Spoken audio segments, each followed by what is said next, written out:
क्या मोदी जी को रास्ता दिखा दे? खटाखट खटाखट खटाखट। भाई और बहनों, इतनी कड़ी धूप में आप मेरा इंतजार कर रहे हैं, इसके लिए मैं आपकी बहुत बहुत आभारी हूं। हमारे पार्टी के वरिष्ठ नेता परमादरणीय श्री पवन बंसल जी, श्री मनीष तिवारी जी, श्री कुलदीप कुमार जी, डॉक्टर हरमीत सिंह जी, श्री धर्मवीर जी, श्री लक्की जी, श्री विवेक बंसल जी और मंच पर विराजमान सभी नेतागण, मेरे सभी कार्यकर्ता पदाधिकारी, कांग्रेस के पदाधिकारी भाई बहनों का भी इस सभा में स्वागत। और मेरे भाइयों बहनों, सबसे पहले तो आप ही का स्वागत करती हूं।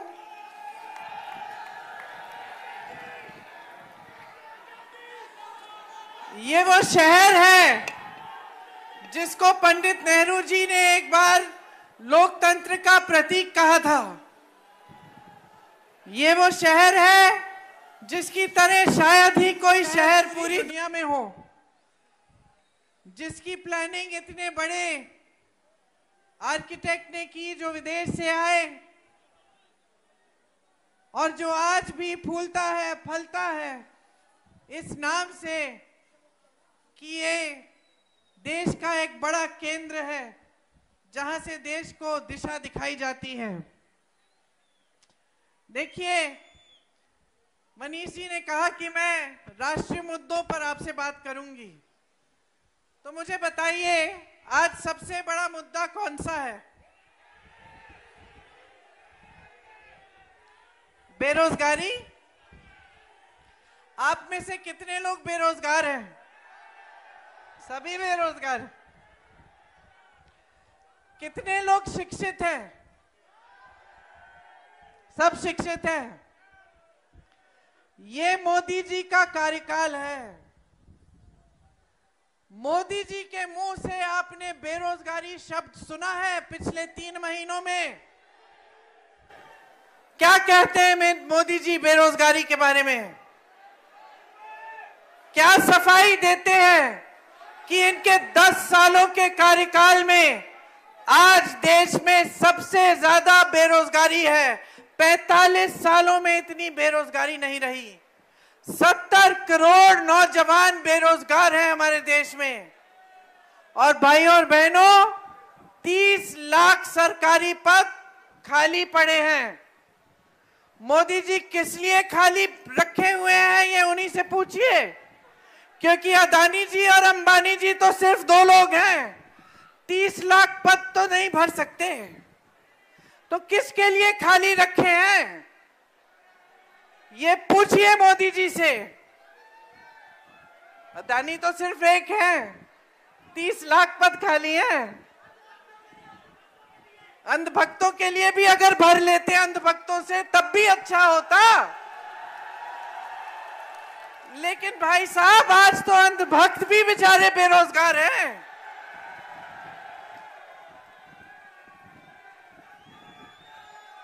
दूसरा सबसे बड़ा राष्ट्रीय मुद्दा कौन सा है?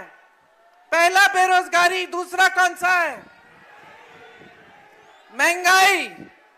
मेरी बहनें खड़ी हैं, इनसे पूछिए, दुकान जाती हैं तो खाली हाथ वापस आती हैं कि सारा सामान खरीद के आती हैं? मोदी जी के मुंह से ये शब्द निकलते हुए सुना है आपने 3 महीनों में, जब से प्रचार शुरू हुआ है? सुना है?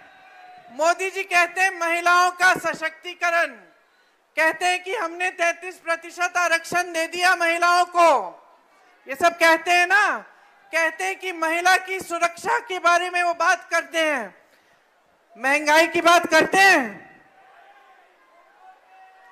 आज तक महंगाई की बात नहीं की है।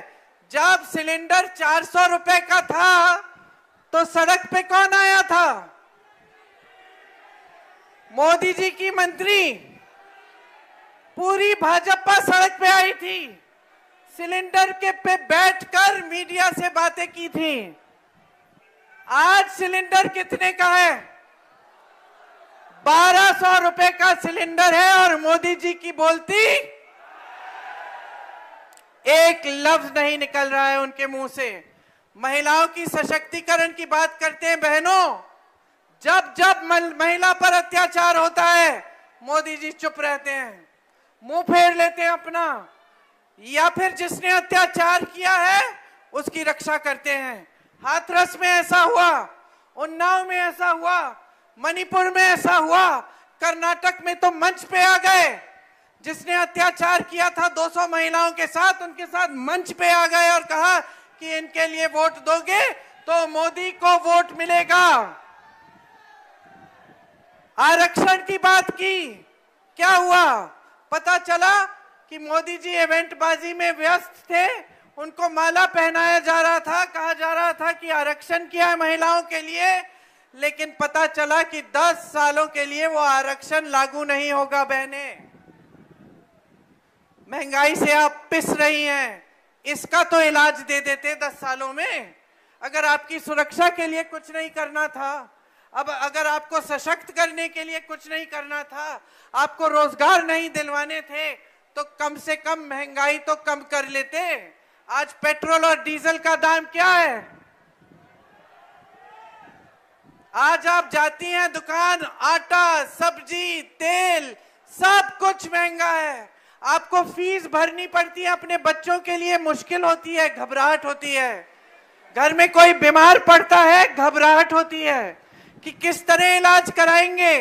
बच्चा बड़ा हो रहा है, उसको शिक्षित करना है, ट्यूशन की फीस भरनी है, घबराहट होती है। कर्ज लेते हैं लोग, कर्ज में डूबते हैं। आज का किसान क्या कर रहा है? कमा नहीं पा रहा है। ये तीसरा मुद्दा है राष्ट्रीय, कि आज खेती से किसान कमा नहीं पा रहा है, उसकी कमाई खत्म हो गई है। हर खेती के सामान पर क्या डाला है मोदी जी ने? जीएसटी डाल दी है। हर सामान पर जीएसटी डाला है, ताकि हर सामान महंगा हो गया है। खाद समय पे नहीं मिलता, नुकसान होता है तो भुगतान नहीं मिलता, सब कुछ महंगा हो गया है। किसान कमा नहीं पा रहा है। किसान आत्महत्या करता है 1 लाख रुपए के लिए, 50,000 रुपए के लिए, 2 लाख रुपए के लिए, और मोदी जी माफ करते हैं किसके लोन? 22 खरबपतियों के 16 लाख करोड़ रुपए मोदी जी माफ करते हैं। देश के किसान के लिए 1 रुपया माफ नहीं करते मोदी जी। मोदी जी से पूछिए किसानों की क्या समस्या है, मुंह बंद, कुछ नहीं बोलेंगे। जानते हैं क्यों? क्योंकि 10 सालों में उन्होंने कष्ट नहीं किया है ये पता करने का कि किसानों का इस देश में क्या कष्ट है। 10 सालों में एक बार किसी किसान के साथ खेती में नहीं दिखे हैं ये पूछते हुए कि आपकी समस्या क्या है। आप ये जो बहा रहे हो अपना पसीना रोज रोज, ये जो मेहनत कर रहे हो, इससे जो तुम्हारी कमाई, आपकी कमाई खत्म हो रही है, इसके बारे में मोदी जी आपसे पूछते नहीं हैं। एक बार किसी गरीब के घर में नहीं जाते, किसी गरीब से नहीं पूछते कि तुम सुबह उठते हो, नौकरी ढूंढने जाते हो, तुम्हें दिहाड़ी कितनी मिलती है।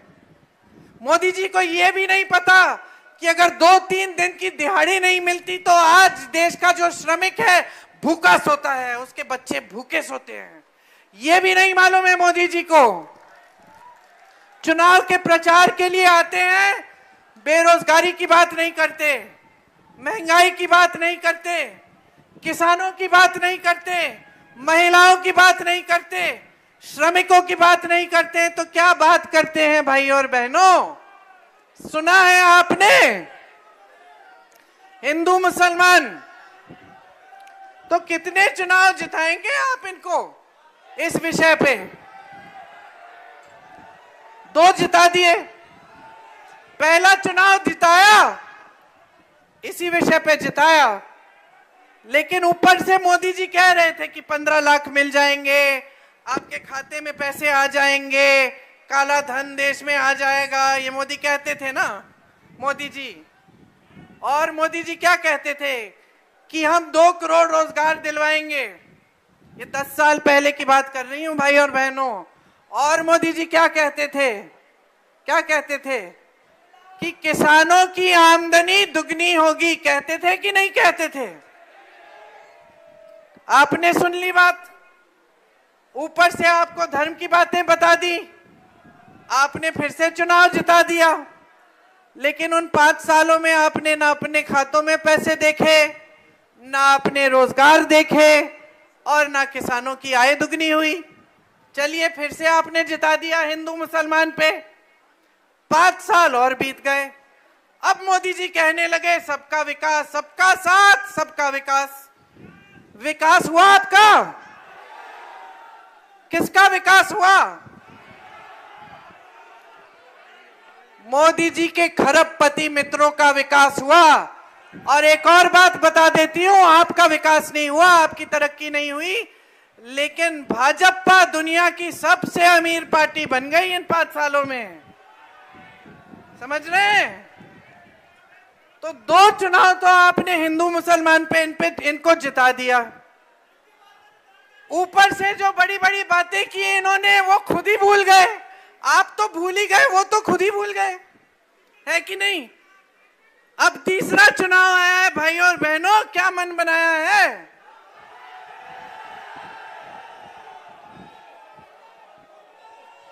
अब सुन लीजिए, बढ़िया बात क्या है। पहले तो 10 सालों से ज्यादा, मेरे ख्याल से 15 सालों से तो मोदी जी आपको कह रहे हैं कि कांग्रेस पार्टी धर्म विरोधी पार्टी है। कह रहे हैं कि नहीं? हिंदू विरोधी पार्टी है, धर्म विरोधी पार्टी है, इसके नेता ऐसे हैं वैसे, कहते हैं कि नहीं? कहते हैं। अब आप मुझे बताइए, कांग्रेस पार्टी के सबसे बड़े नेता कौन थे? महात्मा गांधी जी। महात्मा गांधी जी थे कि नहीं? हमारे आजादी का जो आंदोलन था, महात्मा गांधी सबसे बड़े नेता थे। वो आंदोलन किसकी सीख पे चला? भगवत गीता की सीख पे, सत्य और अहिंसा के आधार पर। हमारे हिंदू धर्म के आधार पर जो हजारों साल पुरानी सीख थी, सारे गुरुओं, सारे महात्माओं की सीख थी, सत्य के पथ पर चलो, अहिंसा से काम लो, हिंसा मत करो और ईमानदारी और प्रेम से सबके सामने पेश आओ। ये कौन से धर्म की सीख है? ये हमारे हिंदू धर्म की हजारों साल पुरानी सीख है। इसी के आधार पर हमारा पूरा स्वतंत्रता आंदोलन चला। महात्मा गांधी जी को जब नथुराम गोडसे जी ने गोली मारी तो महात्मा गांधी जी के मुंह से कौन से शब्द निकले? बोलिए फिर से बोलिए।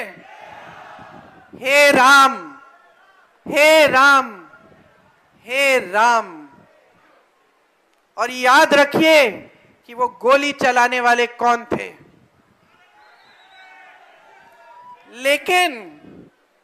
लेकिन असली बात तो ये है भाई और बहनों कि मोदी जी ने खुद पिछले हफ्ते एक इंटरव्यू दिया, और उस इंटरव्यू में क्या बोल गए?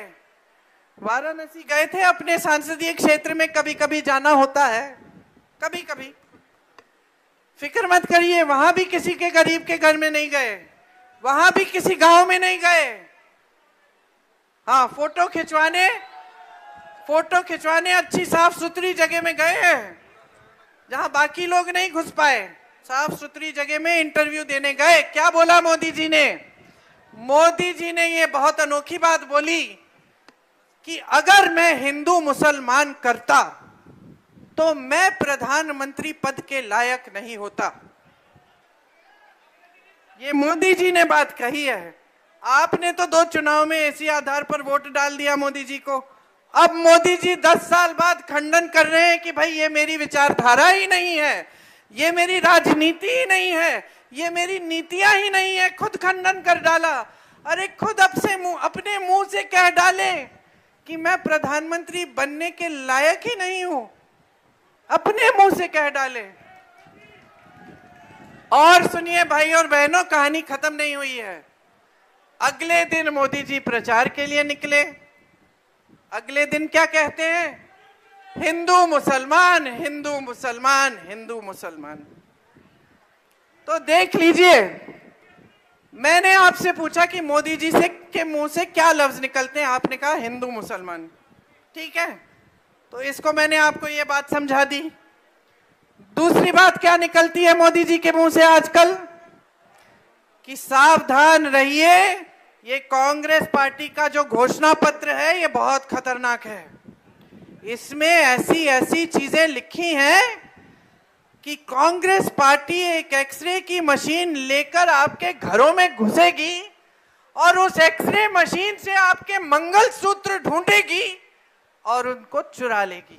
ये हमारे देश के परम आदरणीय प्रधानमंत्री श्री नरेंद्र मोदी जी अपने मुंह से बातें कह रहे हैं।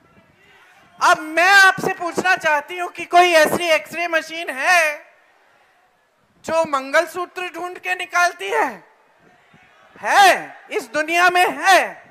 ऐसी बनी है कोई एक्सरे की मशीन?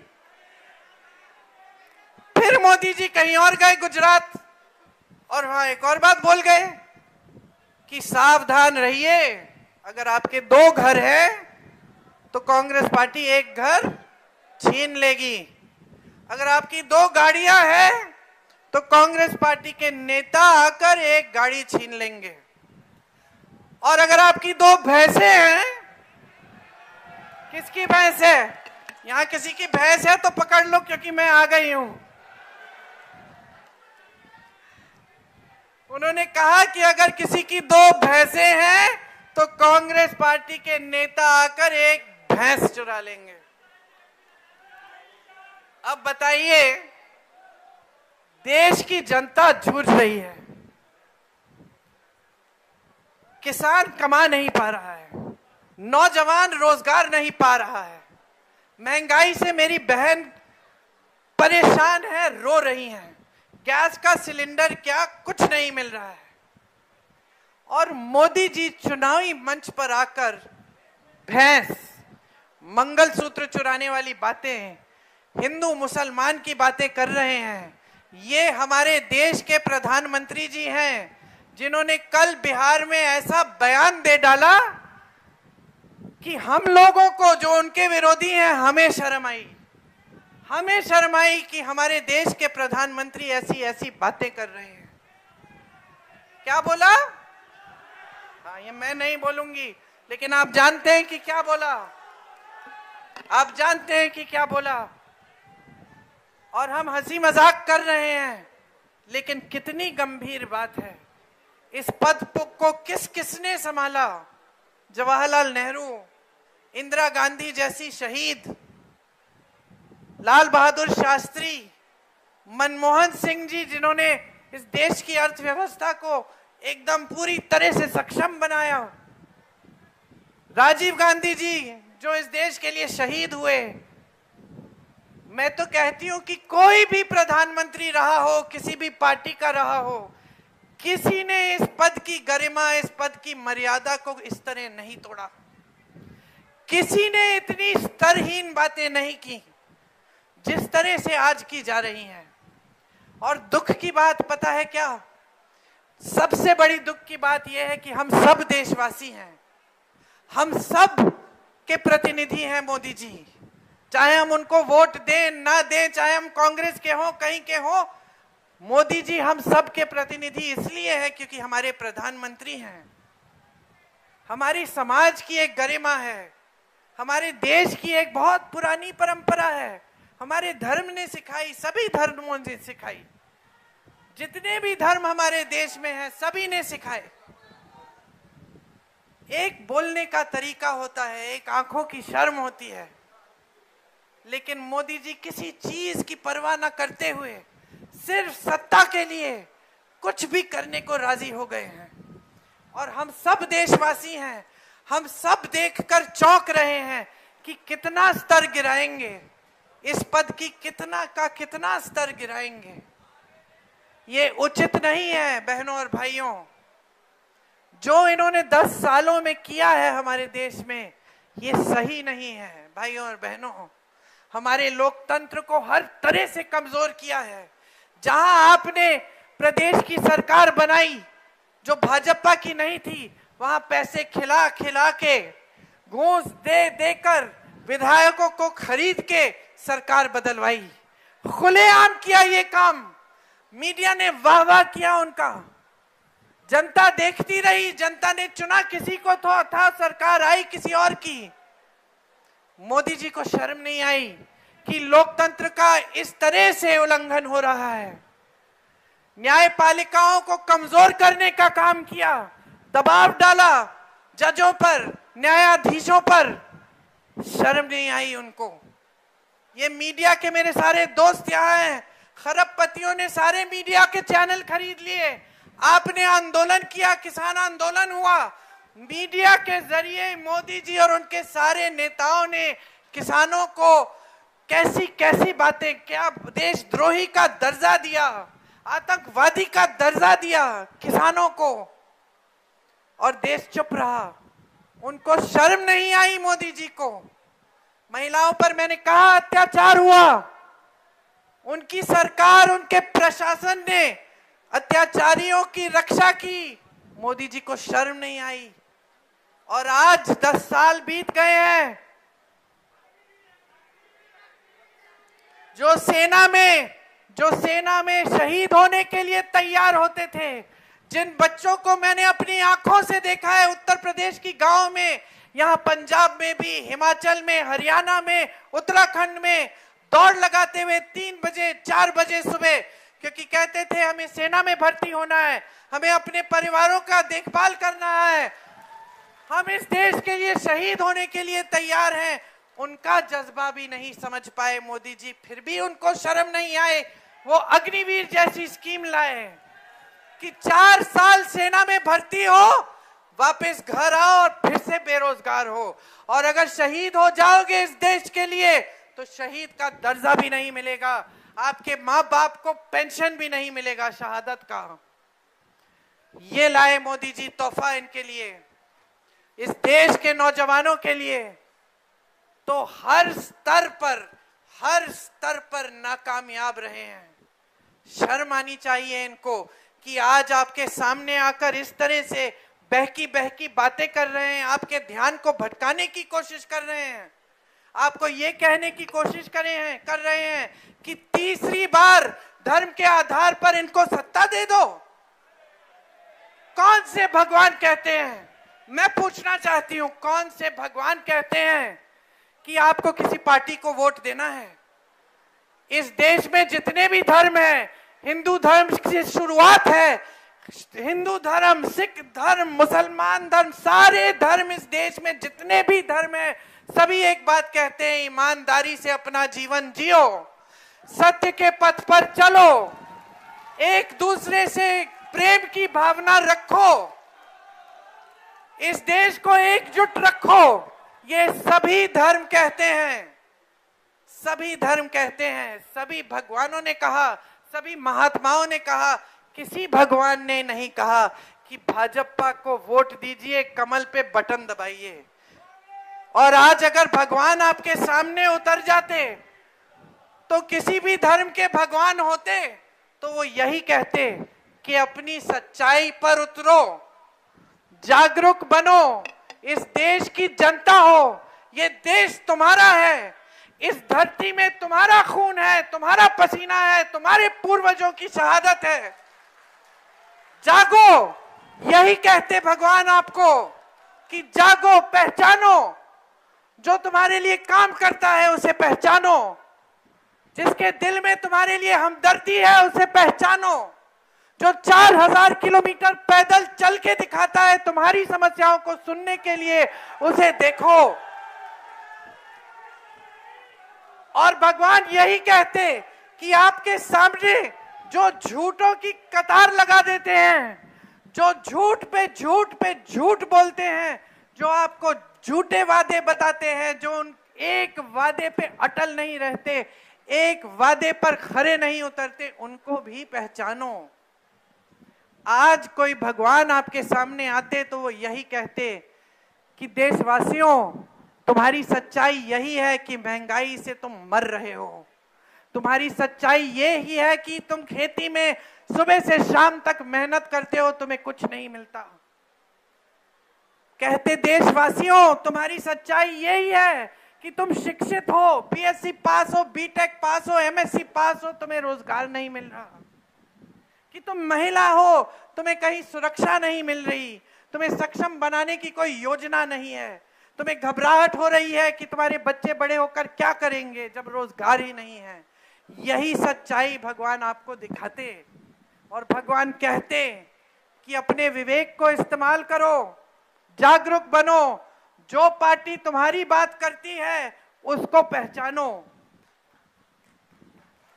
तुम्हारी सच्चाई क्या है वही देश की सच्चाई है। ये टीवी पे दिखने वाली सच्चाई नहीं है, ये बड़े बड़े इवेंट नहीं है, ये जो दुनिया भर से प्रधानमंत्री और राष्ट्रपति आकर मोदी जी की तारीफ हर रोज करते हैं, ये आपकी सच्चाई नहीं है।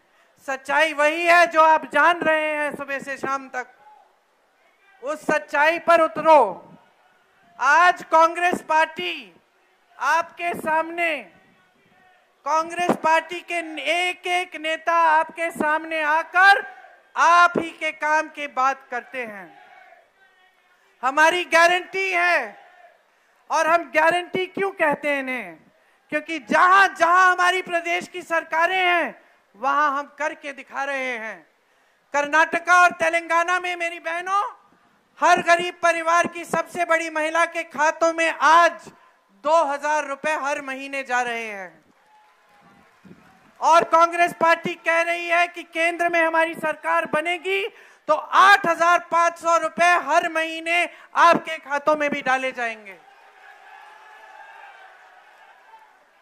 हम कह रहे हैं कि महिलाओं को सक्षम करने के लिए, आत्मनिर्भर बनाने के लिए सरकारी पद जितने भी हैं उनमें से 50% महिलाओं को जाएंगे। हम कह रहे हैं कि हमारे नौजवान भाइयों और बहनों, आप स्नातक पास हो तो आपके लिए 1 साल की अप्रेंटिसशिप का प्रोग्राम लाएंगे जिसमें आपको कम से कम सालाना 1 लाख रुपए की कमाई होगी और आपका हुनर बढ़ाया जाएगा। हम कह रहे हैं कि 5000 करोड़ रुपए का फंड लाएंगे जिससे आप अगर अपना कारोबार, अपना बिजनेस शुरू करना चाहते हैं तो आपको सुविधा मिलेगी। ये जो 30 लाख पद मोदी जी ने शायद अंबानी जी और अडानी जी के लिए खाली रखे हैं, ये हम भर के दिखाएंगे आपको। कांग्रेस पार्टी ने जहां जहां सरकार बनी वहां वहां किसानों के कर्ज माफ करने का काम किया। हम कह रहे हैं कि किसानों के कर्ज माफ करने के लिए एक स्थायी आयोग बनाएंगे ताकि जब जब आप संकट में हैं तब तब आप उस सुविधा का इस्तेमाल कर पाएंगे। खेती के हर सामान से जीएसटी हटा देंगे ताकि हर खेती का सामान सस्ता हो। आपका जो नुकसान का भुगतान है वो 1 महीने के अंदर अंदर देकर आपको पूरा भुगतान देकर दिखाएंगे।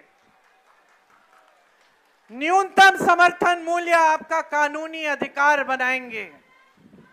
मोदी जी आए उसके बाद या योगी जी आए, वो मजबूर हो जाएंगे कि आपकी उपज के लिए न्यूनतम समर्थन मूल्य देना पड़ेगा। जिस तरह से हमने उन्हें मजबूर किया कि आपको आज राशन दे रहे हैं, कानून लाए थे हम भोजन के अधिकार का कानून, जिसके तहत ये कानूनी अधिकार बन गया था गरीब परिवारों का कि कोई भी सरकार आए तो आपको राशन देना पड़ेगा। इसलिए मोदी जी आपको 5 किलो राशन दिलवाते हैं। ये अलग बात है कि उस पर उन्होंने अपनी फोटो चेप दी और ये कह दिया कि उन्हीं की स्कीम है, लेकिन ये उनकी स्कीम नहीं, उनकी मजबूरी है बहनों। इसी तरह से श्रमिकों के लिए हमने तय किया है कि पूरे देश भर में 400 रुपए से कम दिहाड़ी कोई नहीं दे पाएगा। ये कानून बनेगा। जैसे हम गांव में मनरेगा लाए और मोदी जी ने उसको कमजोर किया, हम मनरेगा, गांव वाले मनरेगा को मजबूत करेंगे और शहरों में मनरेगा लाएंगे जैसी स्कीम लाएंगे जिससे 100 दिन का रोजगार शहरों में भी पक्का मिलेगा। तो अब बताइए आपकी काम की बात कौन करता है? आपकी काम की बात कांग्रेस पार्टी शुरू से कर रही है और भाइयों और बहनों, खोखली बात नहीं है ये, क्योंकि हम हर जहां जहां हमारे प्रदेश के सरकार है, हम काम करके दिखा रहे हैं। किसी से भी पूछ लीजिए, कर्नाटका में पूछिए, हिमाचल में पूछिए, ओपीएस हिमाचल में लागू है, तेलंगाना में पूछिए, जो गारंटी दी थी उनको पूरा करने का काम इन सारी जगहों में शुरू हुआ है। तो अब आप तय करिए, आपको कैसी सरकार चाहिए, आपको कैसे प्रधानमंत्री चाहिए, आपको इस देश की राजनीति को सही दिशा दिखानी है कि नहीं, चंडीगढ़ से आप संदेश भेजेंगे कि नहीं, पूरे देश भर में संदेश जाना चाहिए कि हमें एक सच्ची राजनीति वापस चाहिए।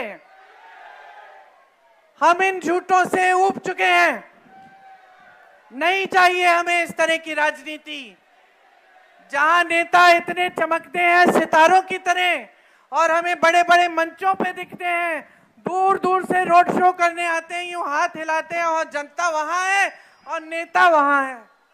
नहीं चाहिए बहनों और भाइयों, नहीं चाहिए।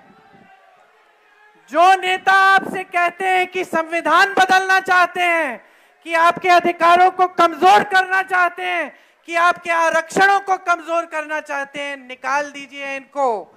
ये इन्होंने आपको दिल्ली जाने से रोका जब किसान आंदोलन था, अब आप इनको दिल्ली से निकाल दीजिए।